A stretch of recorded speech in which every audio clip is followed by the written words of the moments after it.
Қызықты сәттерім көп болды. Соның біреуін айтып берейін. Келін болып түскен кезімде бір 5-6 айлық кезді екен. Сағат 6-да тұрып жүрген кезім. Ол кезде будильник дегені жоқ.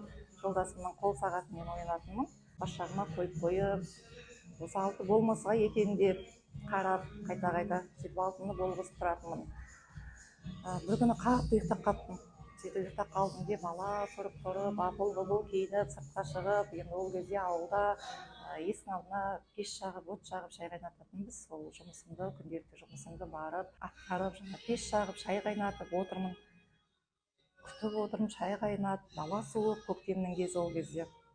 Үйдегілер неге тұрмайды, неге таң атпайды деп қайтып үйге барып, дұрыстап сағатта қарасам, сағат 6 емес, 3-тен асқан екен ол кезде.